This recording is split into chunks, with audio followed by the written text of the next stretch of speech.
A evolução humana está baseada em duas coisas: sofrimento e prazer.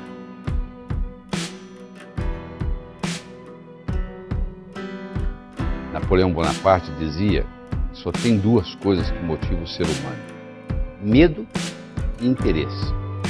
Você faz só por isso as coisas. Por que você está fazendo o que você está fazendo? Ou por medo, ou por interesse. Só que tem gente que faz mais por medo, tem gente que faz mais por interesse. Então você tem que ver qual o seu modus operandi. Para você, o que faz você motivar mais?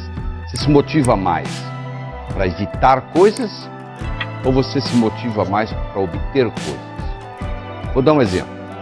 Se eu sou um médico, tem uma paciente na minha frente, uma paciente, eu quero que essa pessoa tome o remédio, e eu sei que ela opera o mundo pelo medo, eu vou dizer para ela o seguinte: ó, se você deixar de tomar esse remédio, vai acontecer isso, isso, isso e isso. Agora, se eu sei que ela opera o mundo pelo prazer, eu já vou dizer para ela assim, ó, se você tomar esse remédio, vai acontecer isso, isso, isso, isso.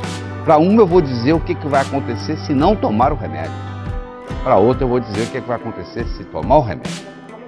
Primeiro você tem que descobrir com você mesmo se você é mais do medo ou mais do interesse. Então isso aí é importante. Como é que você faz isso? Vou lhe dar uma pergunta aqui agora.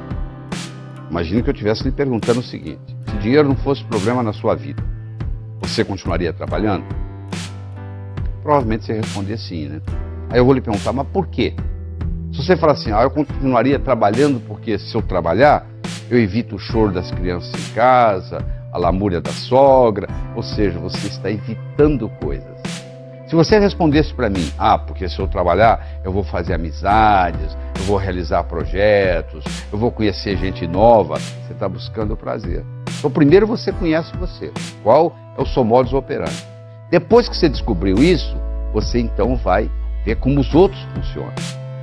Na hora que você descobre como você se motiva, porque na realidade ninguém motiva ninguém, você sabia disso?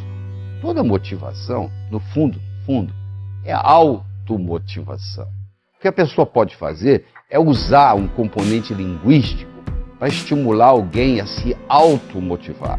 Então no momento que eu entendo como que eu me automotivo, se é mais pelo medo ou é mais pelo interesse, eu entendendo essa dinâmica minha própria, aí eu posso alavancar as coisas com mais facilidade.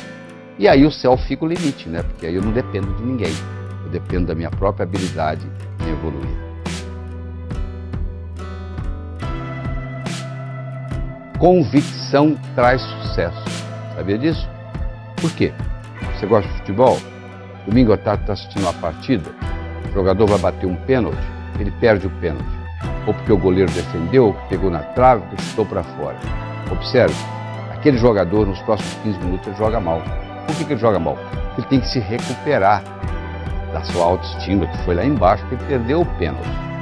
Um atleta, quando entra em campo, ele tem que ter a parte física, tem que estar bem fisicamente, tem que ter a parte técnica, tem que saber, no caso, jogar futebol, ele tem que ter a parte psicológica. Na vida é a mesma coisa. Eu tenho que estar bem fisicamente, senão eu não vou trabalhar, né? Eu tenho que estar bem tecnicamente, eu tenho que ter a habilidade de fazer aquilo que eu estou fazendo. Se eu não sei pilotar um avião, eu não vou pilotar um avião. Eu tenho que estar bem psicologicamente, eu tenho que estar com a minha autoestima boa. Eu tenho que estar valorizando aquilo que eu faço. Tem um sujeito que reclama assim, o meu patrão não valoriza o meu trabalho. E eu pergunto, você valoriza o seu trabalho?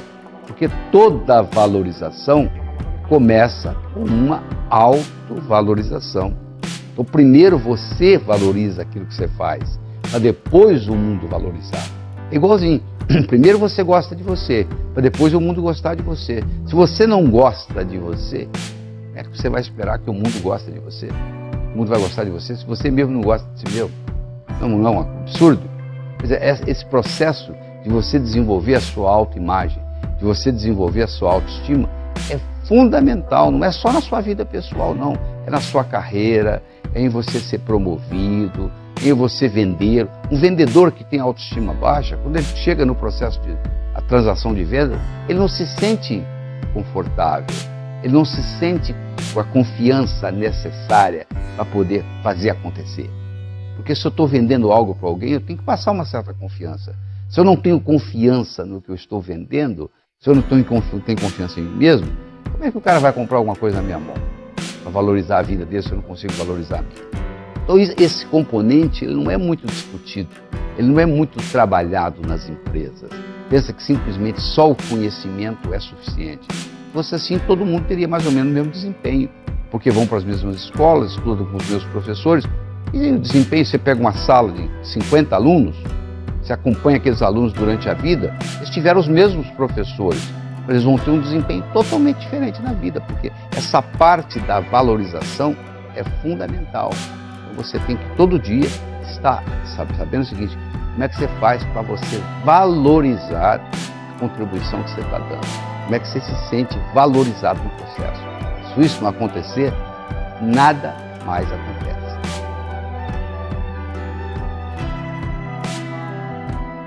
Quero conversar com você sobre a diferença entre pedir, solicitar e agradecer. Muitas vezes nós ficamos pedindo as coisas para Deus. Na realidade, nós devíamos estar agradecendo, não é verdade? Porque aquilo que nós necessitamos, nós já temos.